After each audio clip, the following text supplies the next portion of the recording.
Beneath the ticking hands of old clocks, under the frozen silence of the Arctic, inside forgotten jungles and ruined cities, secrets festered in the shadows of World War II. These are the stories they buried, the missions they never admitted happened, the horrors whispered but never spoken. Turn back now, or open the lid. But know this, once you've heard these tales, you can't unhear them. In the dead of winter, 1943, the Arctic Circle held its silence with a deadly patience. Among the shifting glaciers and shadowed cliffs of Svalbard, an isolated archipelago off Norway's northern coast, Nazi Germany had established a top-secret weather and rocket station, codenamed Schneesturm. Its purpose, to provide meteorological data for U-boat campaigns and to test V-2 rocket fuels under extreme cold. What the Axis didn't anticipate was the convergence of enemies prepared to sacrifice everything in the frozen dark. Allied command had picked up irregular radio pulses during encrypted German communications. Initially dismissed as interference, the British SOE soon determined they originated from deep within Svalbard, far from any known installation. The frequency patterns were unlike those used by Kriegsmarine vessels. These weren't weather updates. They were coded engineering logs. Enter Operation Raven, named after the Old Norse word for raven. The mission involved a patchwork strike team, 6 British SOE agents, 4 Soviet naval commandos from the Northern Fleet, and 2 hardened Norwegian partisans from Tromsø. It was a rare instance of Allied cooperation between the British and Soviets, united only by the urgency of destroying the Axis presence in the high north. The team departed from Murmansk aboard a disguised Soviet trawler, the Volchitsa. Packed within her hull were sleds outfitted with makeshift radar antennas, British-made Sten guns wrapped in seal pelts, and Soviet ROKS flamethrowers. The mission briefing was simple: locate the base, document what you can, and destroy everything. Upon landing on the glacier shelf under the veil of a polar night, they ditched the trawler and split into 2 units. Their skis crunched silently over the powdered frost, breaths crystallizing in midair. At -40 degrees, even sweat froze. For 3 days, they trekked across ridgelines and ice canyons, dodging crevasses that opened like white mouths beneath the snow. Then, on the 4th day, they saw it. The base was built into the mountainside, a concrete half-moon camouflaged by the cliffs and barely visible from air. Thin columns of smoke betrayed its position. Through their binoculars, the team counted 2 flak turrets, 1 radar dish, a radio mast, and something stranger, a circular pad lined with heat vents. A rocket testing platform. The Germans had brought the V-2 north. Led by Major Evelyn Shaw, the SOE agents set up a ridge observation post. Sergeant Alexei Kravtsov, the Soviet demolitions expert, confirmed it. The platform matched the blueprints of V-2 testing sites seen near Piedmont. The implications were horrifying. If the Nazis succeeded in cold-weather propulsion, they could launch missiles from mobile Arctic barges and reach Allied targets undetected.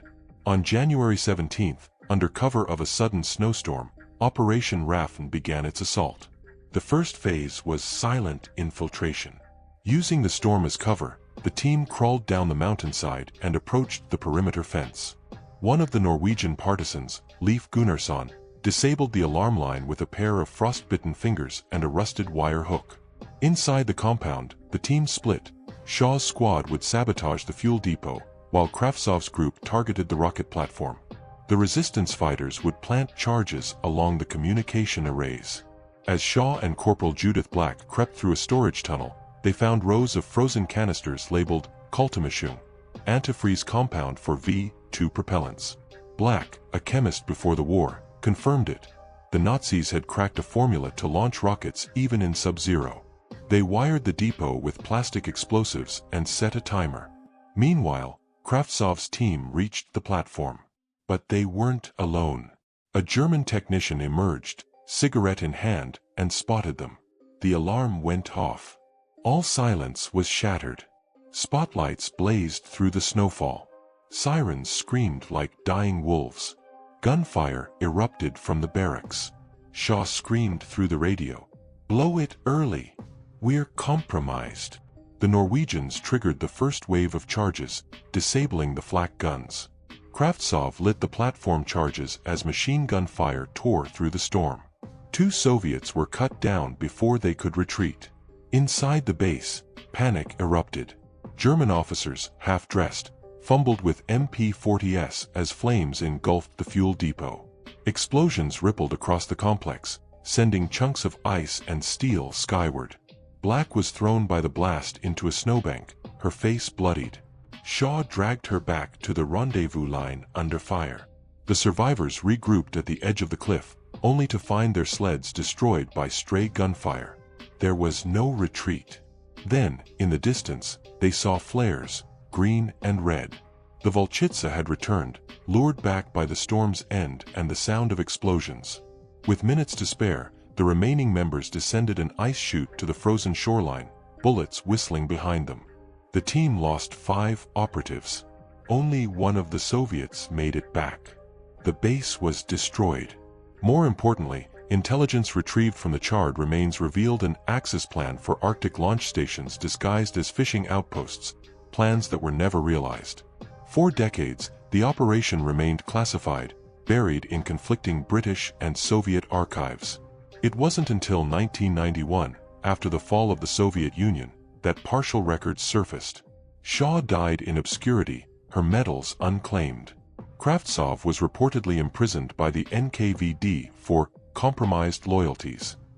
Black returned to academia, publishing a paper on antifreeze chemistry under a pseudonym. In 2004, a Norwegian research team discovered remnants of the Svalbard base, a rusted launch platform, frozen in ice, surrounded by shrapnel and fractured canisters. One bore the faint engraving of the British crown, another the hammer and sickle. Side by side in the snow, they marked the grave of a silent alliance, born in necessity, buried in frost. Today, few speak of Operation Raffen, but in the cold winds of Svalbard, the echoes remain. When the Nazi boots first thundered through Warsaw in 1939, many citizens fled, others resisted, and a few, like Abram Lewin, chose to wait. A third-generation clockmaker, Abram had inherited his father's tiny shop on Zamenhof Street in the heart of the Jewish quarter. The Germans would soon wall off the area, transforming it into the Warsaw Ghetto, a prison of starvation, disease, and despair. Yet amidst the crumbling bricks and daily roundups, Abram's clocks continued to tick, quietly defying time itself. His shop, Zagarmeister's Lewin, was small and cluttered, filled with the scent of oil, copper, and tobacco. In the early days of the occupation, German officers brought in wristwatches for repair, unaware that beneath the ticking hands lay a different mechanism, one constructed with quiet genius. For Abram had turned timekeeping into resistance. It began with a chance meeting in 1940 with Jakub Meller, a young courier for the Armia Krajowa. Jakub had seen Abram adjust a pocket watch to chime every hour and a half rather than every hour. "That's not a repair," he said. "That's a message." Abram looked up from his loop and simply nodded. From that moment on, the two worked in tandem, using the guise of watch repair to smuggle and encode intelligence. Abram developed a system using clockwork internals to conceal microfilm and handwritten notes. The timing mechanisms triggered internal springs to eject messages at specific times, making it nearly impossible for the Gestapo to discover them during routine inspections. He fitted radios with false pendulums, hiding wire coils and frequency crystals inside grandfather clocks. He coded drop locations into cuckoo chimes. One chime meant Saski Gardens, 2-4, ghetto wall breach near Lesno. By 1941, Zagarmeister's Lewin had become one of the most reliable hubs in the Warsaw underground network. Polish resistance fighters, Jewish partisans, and even a rogue member of the Soviet-backed People's Guard used his devices to communicate across the sealed ghetto walls. But the clockmaker's craft was not without cost. In the spring of 1942, during one of the first mass deportations to Treblinka, Abram's wife Miriam was seized at Umschlagplatz, the transfer station. She had been carrying a watch meant for a contact in Zalibors. Abram arrived too late, finding only the watch on the ground, its face cracked. The chime struck twice. Zalibors. The message was lost, but the lesson was clear. The enemy was tightening its grip. Grief did not break him. It sharpened him. He began constructing more elaborate devices, each clock carrying a tiny shard of resistance. Some housed identity papers under false gears. Others contained cyanide capsules for couriers in danger. And one, crafted from the brass shell of a German alarm clock, contained a miniature cyanide-drenched needle hidden in the winding key. It was never used, but it was kept in a drawer labeled, "For the SS." In August 1942, Abram received word of a child named Elka, 8 years old, orphaned, and hiding in the attic of a destroyed bakery. The resistance needed to get her out, but the only safe way to move a child through German checkpoints was in disguise. Abram modified an oversized grandfather clock, gutted its center, and lined it with soft felt and breathing holes. Elka was placed inside, curled around the pendulum frame like a clockwork ghost. He wheeled the clock past a drunken checkpoint guard, mumbling about a repair order for a German officer. She made it safely to the Aryan side. But by 1943, the ghetto was an inferno. Resistance cells had grown bolder, ambushing patrols and smuggling arms. The Germans responded with massacres and building-wide purges. The Warsaw Ghetto uprising loomed, and Abram knew time was no longer a tool, it was a countdown. He built his final masterpiece that winter. It was an ornate mantel clock with silver filigree and hand-carved Hebrew etchings that read, Od Tikva, Still Hope. Inside it, Abram hid a complete schematic of German troop positions, bunkers, and fuel caches around Warsaw, painstakingly drawn over weeks by members of the Jewish Combat Organization. The map was tiny, etched in invisible ink on a circle of linen fitted under the clock face. The chime had been modified to play the first 7 notes of Motel, a forbidden Jewish folk tune. The clock was delivered by Jakub to a contact in the Polish resistance. It made its way to London via a chain of couriers. Weeks later, the RAF bombed a fuel depot outside Warsaw, one listed on Abram's map. The Allies never knew the map's maker, but the resistance did. When the Warsaw Ghetto uprising began in April 1943, Abram refused to flee. He had dismantled the shop piece by piece, removing springs and gears to make mines and grenade triggers for the fighters. The shop itself was booby-trapped. He had placed explosives inside the wall clock that had once belonged to his father. On the 4th day of the uprising, German soldiers stormed Zamenhof Street. They found the shop abandoned. One soldier, amused, tried to take the ornate wall clock as a souvenir. When he pulled it from the wall, it detonated. Abram was never found. Some say he was burned alive in the basements beneath the ghetto. Others believe he escaped through the sewers, eventually dying in hiding. But what survived were his clocks. After the war, during the rebuilding of Warsaw, workers clearing rubble from the ruins of the old ghetto discovered a wooden box buried beneath a collapsed stairwell. Inside were 3 pocket watches, each still ticking. One was inscribed, "For Elka." Another contained a coil of copper wire and a fragment of a broken film strip. The third had a miniature chime that rang precisely at 3:18 p.m., the hour the uprising began. Today, those clocks rest in a museum in Warsaw. Their faces cracked, their hands frozen in time, they tell the story of a man who fought with no rifle, no banner, only gears, springs, and the unbreakable resolve of a ticking heart. In the summer of 1944, a mission so secret it was never officially acknowledged by either Washington or Chongqing unfolded deep within the forests of Japanese-occupied Manchuria. The operation, codenamed Silk Dagger, was designed by the OSS and approved by the Roosevelt administration in collaboration with Chinese nationalist intelligence. Its objective, sabotage the notorious Unit 731, the Empire of Japan's biological warfare facility, where human experimentation reached levels of cruelty unmatched even by the Nazis.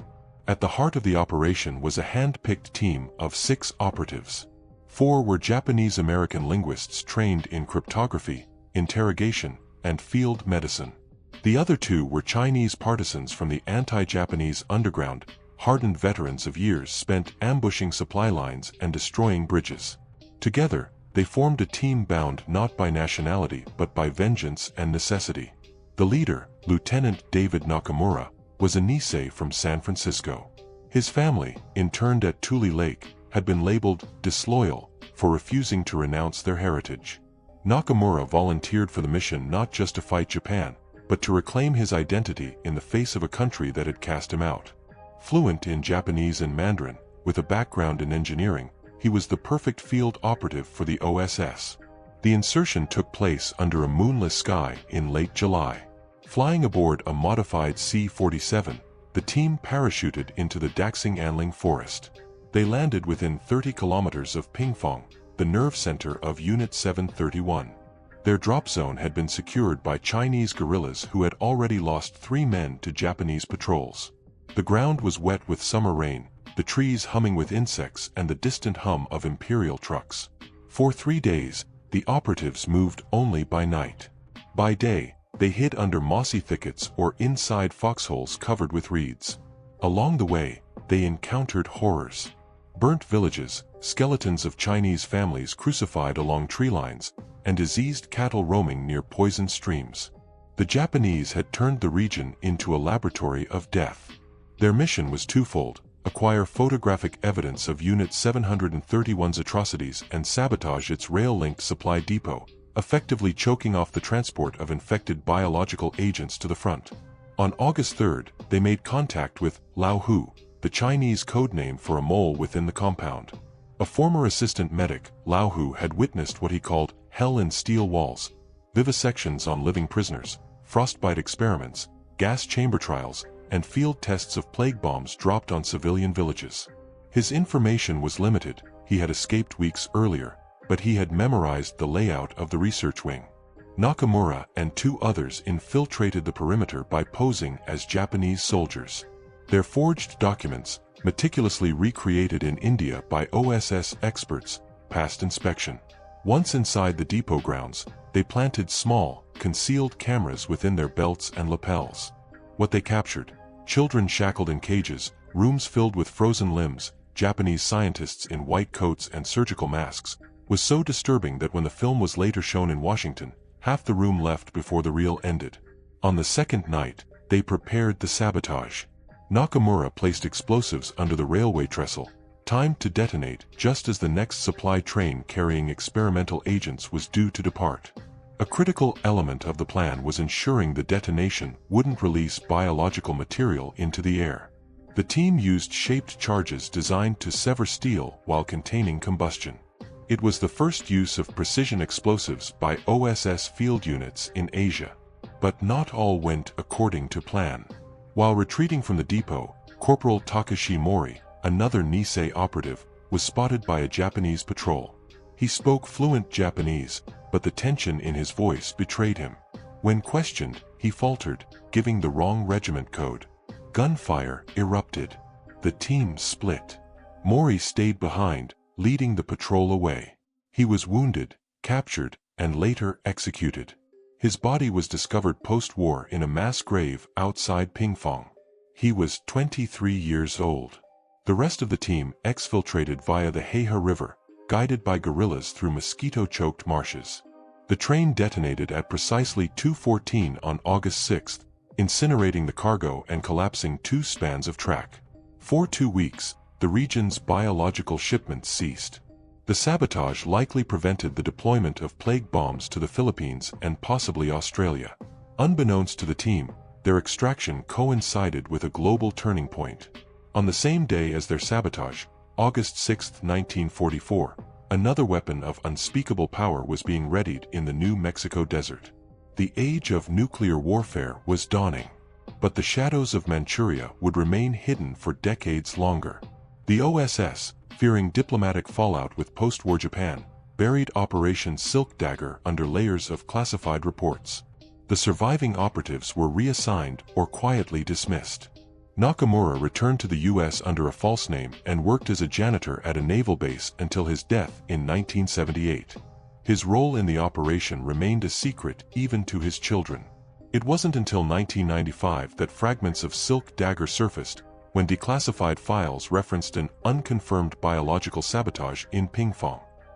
A decade later, a Chinese historian uncovered Lao Hu's journal, smuggled out by his granddaughter, detailing the American-Japanese team that had infiltrated the gates of death itself.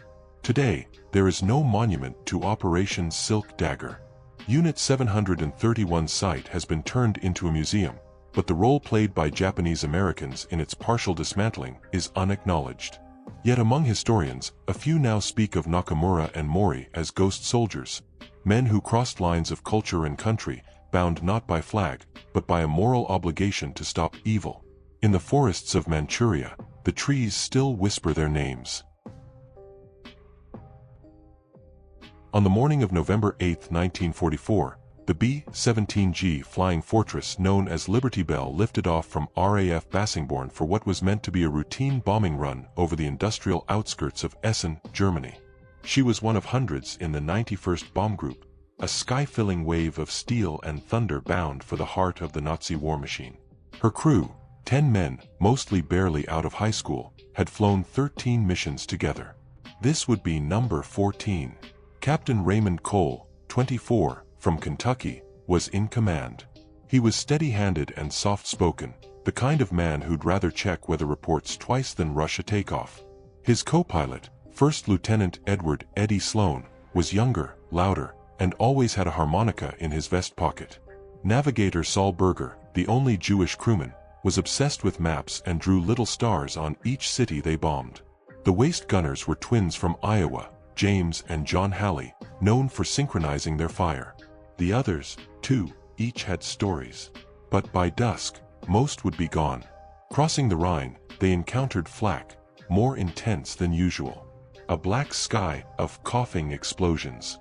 Near the Ruhr, Messerschmitts dove through the columns of bombers, peppering the formation with cannon fire. One round tore through Liberty Belle's right wing. She stayed in formation for 3 minutes more before falling out, smoke trailing behind her like a wounded bird. 2 engines were dead. The third sputtered. The fourth coughed oil but held. Captain Cole made the call. "We're not making it back. Heading south. Look sharp." Rather than bail over enemy lines, he chose to veer toward occupied France, hoping to reach the resistance-held hills of the Vosges. It was a desperate gamble. They dropped to 3,000 feet. Then 1,500. Their altimeter groaned. The bomber flew crooked, like a drunk on broken legs. Somewhere west of Nancy, the fourth engine finally gave up. With no power, they glided, silently, terrifyingly. The bomb bay doors were open. Half the crew was injured. Berger had been hit in the leg. The tail gunner, a kid named Frankie Ruiz, was unconscious. Captain Cole had seconds to pick a landing site. He spotted a clearing beyond a line of pine trees, ringed by farmland. He put her down belly first. The impact tore off the landing gear. Aluminum screamed against the earth. Sparks and smoke filled the air. When the Liberty Belle stopped moving, the silence felt surreal. Only 4 crewmen could move unaided. They dragged the others from the wreckage just as smoke turned to flame. Ammunition inside began to cook off. They didn't have long. Out of the trees came figures. First 1, then 3, then a dozen. French partisans in threadbare coats and hunting rifles, their armbands marked with the tricolor and the Cross of Lorraine. One, a woman named Claudine Marchand, spoke broken English. "You are American?" They nodded. "Then we hide you." The injured were taken to a nearby monastery, hidden beneath the chapel floor. Captain Cole and 2 others stayed behind, burying parachutes and stripping the wreck for parts. Over the next 3 days, the Germans scoured the countryside. Planes buzzed overhead. A panzer column rolled through the village of Saint Remy, questioning farmers, shooting a man for not answering fast enough. Claudine's brother was arrested. He never returned. The local resistance debated, should they move the Americans west, toward Allied lines? Or was it too risky? Cole made the decision for them. "We stay. We help." Over the next 2 weeks, the surviving crew of Liberty Belle became temporary guerrillas. Sloan manned a radio to coordinate drops. Berger, despite his wound, helped decode a captured Wehrmacht map. The Halley twins, only one had survived the crash, trained locals on the use of their Browning .50 calories, now repurposed as ground guns. Their crash site became a makeshift command post. On November 24th, a German convoy carrying explosives rolled near the outskirts of the region. The partisans planned an ambush, but lacked heavy firepower. That night, Berger limped back to the smoking remains of Liberty Belle. He retrieved what remained of the bomber's forward guns, dragging the barrels behind him like chains. The ambush was a success. 3 trucks destroyed. 6 prisoners taken. No German survivors. But retribution followed swiftly. The Gestapo returned in force. A massacre occurred in the village of Bar-Louot. 12 villagers executed. Homes burned. The Americans had to flee. The partisans scattered. Captain Cole was captured in a barn outside Meyercourt. He had been hiding under hay, his pistol empty, his boots worn to the sole. Interrogated, he gave nothing. He was hanged in a public square 2 days later. A placard around his neck read, "Terrorist." The rest of the crew either escaped or were killed in sporadic clashes through December. Of the original 10, only 3 survived the war: Sloan, Berger, and Ruiz, who had awoken days after the crash with a broken arm and fractured skull. He never spoke again. The wreckage of Liberty Belle was discovered in 1987 by a French farmer clearing woodland. A rusted Browning, twin propeller blades, and a scorched identification plate with the serial number 231458. Beneath the debris, searchers found something else, a half-buried metal case containing Saul Berger's map notebook. Inside were sketched routes, resistance passwords, and a final entry written in smudged pencil. "We fell from the sky, but we did not fall alone." Today, a small plaque stands near the crash site. It bears no grandiose inscription, just the names of the crew and a brass clock embedded in stone. The time is frozen at 10:43 a.m., the minute Liberty Belle crash-landed. In the annals of air warfare, she is a footnote. But in this quiet patch of French earth, her wings are remembered. At precisely 8:15 a.m. on August 6, 1945, a young girl named Yuko Watanabe sat beneath the eaves of her family's home on the edge of Hiroshima's Shima Hospital District, practicing scales on her late father's cello. She was 10 years old. The cello was too large for her slender frame, but she played with quiet devotion, guided by memory and grief. Her father, Hiroshi Watanabe, had been a music teacher at the Hiroshima Conservatory before being conscripted and killed in Burma in 1943. He left her the cello and a single instruction written in the margins of a music score: "Play so the silence never wins." The day began like any other. Yuko's mother prepared breakfast. Her younger brother fed the chickens. Air raid sirens had become so common they no longer inspired fear, only weary glances to the sky. But this morning, the all-clear had already sounded, and life resumed its fragile rhythm. Then came the flash. Yuko never heard the sound. She only remembered the light, blue-white, consuming everything, and a sudden heat like standing inside the sun. The cello flung from her hands. The air ripped from her lungs. And then, silence. She awoke hours later, buried beneath splinters of their house. Her hair was singed. Her hands were burned. Her mother and brother were gone. Around her, Hiroshima had become a wasteland of shadows and fire. People wandered the streets naked and burned, skin hanging like cloth, eyes blinded, mouth screaming without sound. The city, a city of lantern festivals, of schoolgirls in uniforms, of temple bells and children's laughter, was now a tomb. But Yuko walked. She wandered in search of her cello. She found it 2 days later, buried beneath debris where the house once stood. It was cracked, blackened, its strings melted into coils. Still, she clutched it to her chest. It was the last piece of her father, and of the world that had existed before the bomb. As American planes passed overhead, dropping leaflets warning of more devastation to come, Yuko wandered to what remained of Peace Bridge. At night, when the fires died down and the groans of the dying faded into dreams, she began to play. No one knew where she found the strings. Some say she pulled wire from a wrecked bicycle. Others believe an old soldier gave her his violin string. However she did it, Yuko strung the cello again and coaxed from it a broken, wailing melody, one her father had taught her. She played in the ruins.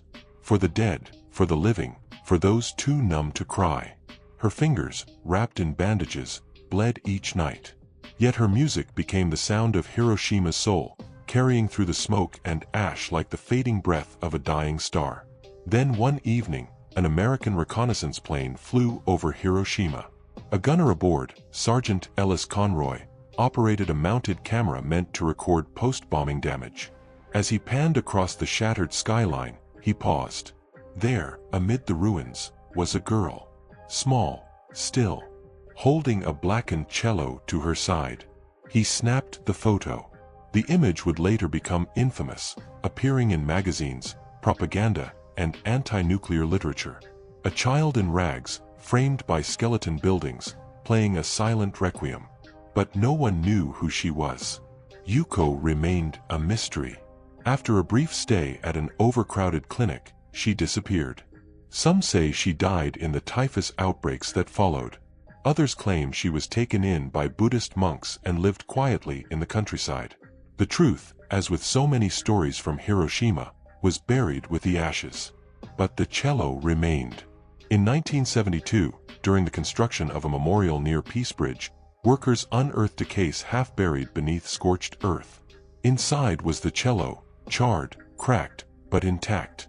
Beneath it was a folded paper lantern, untouched by time, and a strip of sheet music marked in a child's handwriting, "No more silence." The discovery sparked international headlines. Japanese survivors wept upon seeing it.